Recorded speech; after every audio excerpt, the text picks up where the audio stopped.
Exercise 7C class 9th R.S. Agarwal question 13. In the given figure AB parallel CD, find the value of x. हमारे पास जो figure है ना बहुत ही खतरनाक देखने में लग रहा है, मगर कह रहा है कि जो x है ना उसकी वैल्यू फाइंड करो। ठीक है, तो बहुत इजी है ये क्वेश्चन। यहाँ पर देखो 85 गिवन है और यहाँ पर क्वेश्चन में हमारे पास गिवन है 115। ठीक है, ये फिगर है 115, ये गिवन है। इतनी बात क्लियर है। देखो अब हम लोगों को ना ये x फाइंड करने के लिए ये चाहिए होगा ये वाला एंगल और ये वाला एंगल। तो हमने कैसे बता दिया ये वाला एंगल चाहिए होगा, अगर हम इस पूरे फिगर को छुपा लेते हैं, ठीक है, इतना सिर्फ इतना छोड़ते हैं तो हमें ये क्या दिखेगा, ये एक ट्रायंगल दिखेगा। और हमने क्या बताया था पिछले क्वेश्चन में, ट्रायंगल की प्रॉपर्टी क्या होती है कि ट्रायंगल के अंदर जितने भी एंगल होते हैं उनका सम होता है 180 डिग्री का।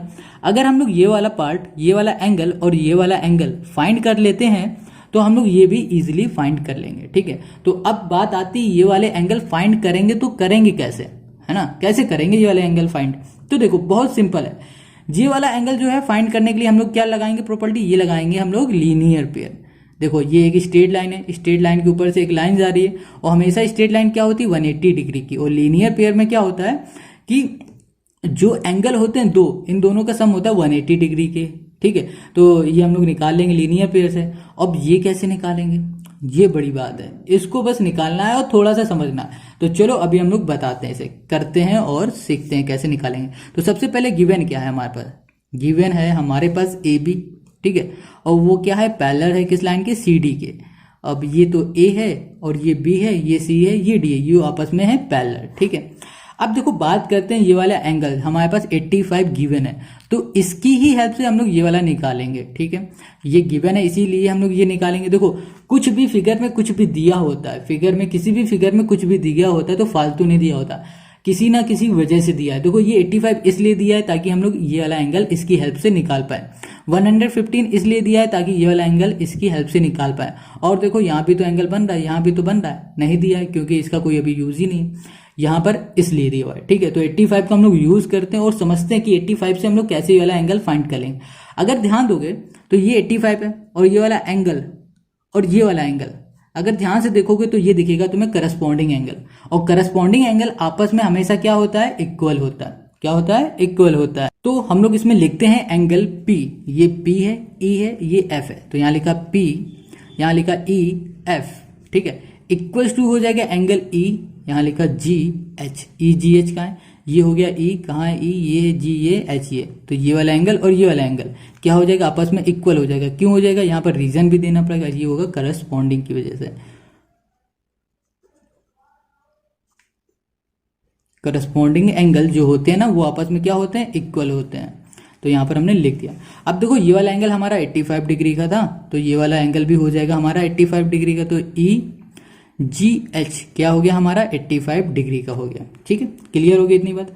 अब देखो यहाँ पर हम लोग लिख देते हैं। अब ये तो 85 आ गया, तो ये वाला कैसे निकालेंगे। देखो अगर इसको ध्यान से देखोगे तो तुम्हें ये भी ना एंगल एक लीनियर पेयर वाला दिखेगा। तो लीनियर पेयर भी क्या होता है 180 डिग्री के बराबर होता है।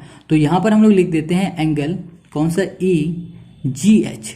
ठीक है, और यहाँ पर कर देंगे एंगल प्लस करेंगे H G Q, किसके बराबर हो जाएगा 180 डिग्री के।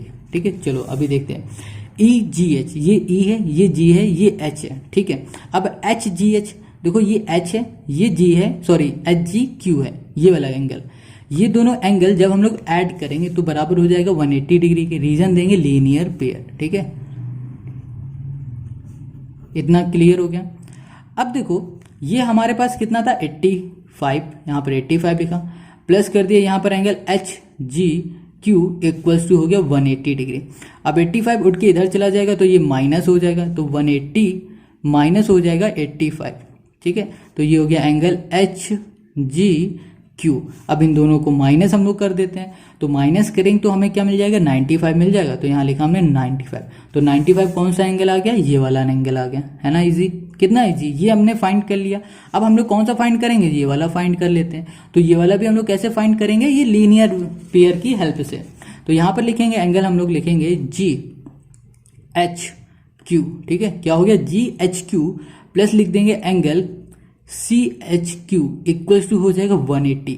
रीजन हम लोग दे देंगे फिर से लीनियर पेयर। ठीक है, ये वाला यहीं पे लिख देना। अब देखो जी एच क्यू जो है हमारे पास वो हमें पता ही नहीं है, तो यहाँ पर जी एच क्यू को ऐसे ही लिख दो।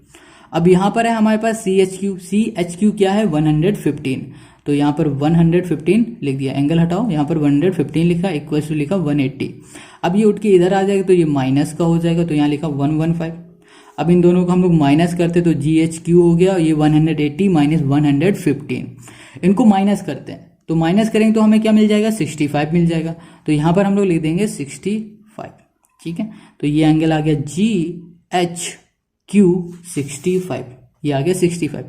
अब देखो इसको छुपा लो, अब ये तुम्हें सिर्फ दिख रहा है ट्रायंगल, तो इसमें ट्रायंगल की प्रॉपर्टी लगा दो और ये एक्स कर लो फाइंड, बहुत इजी हो गया अभी। तो यहाँ पर लिखेंगे सम ऑफ, ट्रायंगल की प्रॉपर्टी बता देते हैं, sum of all angle in a triangle is 180। क्या है 180, तो यहाँ लिखा sum of all angle in a triangle is 180। तो सारे एंगल का सम, तो एंगल सारे लिख दो। एक एंगल आया हमारे पास 95, तो एंगल कौन सा है वो भी लिखना पड़ेगा, तो यहाँ लिखेंगे जी एच क्यू, ठीक है, plus angle Q G H plus angle हो जाएगा हमारे पास G Q H equals to हो जाएगा 180 डिग्री। ठीक है, अब यहाँ पर एक हमने फाइंड किया था 65, तो जी एच क्यू हो गया 65 प्लस, और ये क्या है क्यू जी एच, ये कितना था हमारे पास, ये था 95, यहाँ पर 95 लिख दिया, प्लस कर दिया ये वाला, तो ये हमारे पास क्या है एक्स है, यही तो करना है फाइंड, तो यहाँ लिखा 180। अब x इक्वल्स टू 180 और 95 प्लस 65, तो ये 100 और 160 हो जाएगा, यहाँ लिखा 160। अब इन दोनों को जब हमने माइनस कर दिया तो हमें क्या मिल गया, ये मिल गया हमारे पास 20, तो x की वैल्यू क्या आ गई 20। तो यही हो गया क्वेश्चन नंबर 13 का आंसर। ठीक है, तो क्वेश्चन नंबर 13 समझ में आ गया। तो चलो अब हम लोग करेंगे question number 14। Question 14, in the given figure A B parallel C D find the value of X Y and Z. ये जो फिगर है इसमें हमें एक्स वाई जेड की वैल्यू करनी है फाइंड। ठीक है, और इसके साथ में हमारे पास ये दो एंगल गिवन है, तो इन्हीं दो एंगल की हेल्प से ये तीनों एंगल हम लोग कर लेंगे फाइंड। तो देखो सबसे पहले जो x है इसके इस तरफ कौन सा एंगल बना है, ये 35 बना है, तो 35 और x में कुछ रिलेशन है ना, ये दोनों आपस में इक्वल हो जाएंगे। कैसे हो जाएंगे इसका रीजन पता है, देखो नहीं पता तो हम बताते हैं, ये x और ये 35 आपस में इक्वल इसलिए हो जाएंगे क्योंकि ये अल्टरनेट एंगल है, और अल्टरनेट एंगल क्या होते हैं, इक्वल होते हैं। तो यहाँ पर हम लिख देते हैं गिवन, सबसे पहले लिखेंगे क्योंकि ये हमारे पास गिवन है। ठीक है, तो गिवन है हमारे पास ए बी, ठीक है, पैरेलल सी डी, ये दोनों लाइन हमारे पास गिवन है, सॉरी पैरेलल है आपस में। अब देखो जो एंगल है बी वाला, तो इसको कैसे लिखेंगे, इसको सिर्फ एंगल बी नहीं लिखेंगे, इसको लिखेंगे एंगल ए बी और ए बी सी, ये वाला एंगल इक्वल्स टू है किसके, डी सी बी के, तो यहाँ लिखा डी सी बी। क्यों इक्वल है, अब इसका रीजन भी दो, ये है हमारे अल्टरनेट एंगल, अल्टरनेट एंगल। इतना क्लियर हो गया। ठीक है, अब देखो ये दोनों आपस में इक्वल हैं, तो इसका मतलब क्या हुआ, जो ये है ये हमारा x है, तो ये है 35, तो ये भी हमारा क्या हो जाएगा x 35, तो यहाँ पर हो गया हमारा x 35, तो x तो हमने निकाल लिया। अब बात करते हैं हम लोग z की, तो z भी हमारे a के एंगल से क्या है, अल्टरनेट एंगल है, तो ये भी क्या हो सकता है, इक्वल हो सकता है। तो हम लोग लिख सकते हैं angle B A D equals to हो जाएगा एंगल सी डी ए। क्यों इक्वल हो जाएगा, क्योंकि ये भी है अल्टरनेट एंगल, तो यहाँ पर लिखेंगे बी ए डी, ये है 75, और जो हमारा सी ए डी वो है z, तो यहाँ पर z आ गया हमारे पास 75। ठीक है, इतना क्लियर है।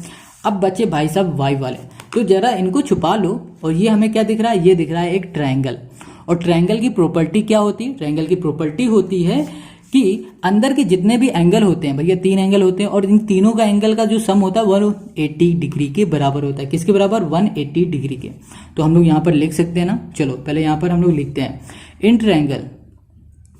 ट्रायंगल बी ए, ठीक है, बी ए, और इसका हम लोग नाम दे देते हैं, इसको हम लोग बोल देते हैं ओ। ठीक है, इसको हम लोग बोल देते हैं ओ, तो यहाँ लिखा बी ए ओ।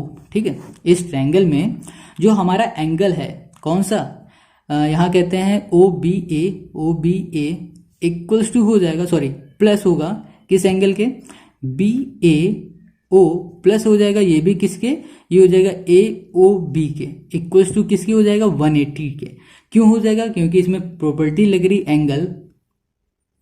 Angle sum property. ठीक है, इतनी बात क्लियर होगी। अब देखो यहाँ पर हमारे पास ये गिवन है 35 और ये गिवन है 75, इनको प्लस करते हैं तो हमें मिल जाएगा y क्या हो जाएगा 180 है ये, इन दोनों को प्लस करो तो 180 ये है, इनको प्लस कर दिया तो हमें कितना मिल गया, ये मिल जाएगा हमारे पास हो जाएगा 110 हो जाएगा क्या, हाँ 110 हो जाएगा। अब देखो अब इन दोनों को ऐड करो तो कितना आ जाएगा, सॉरी माइनस करो तो कितना आ जाएगा 70 आ जाएगा।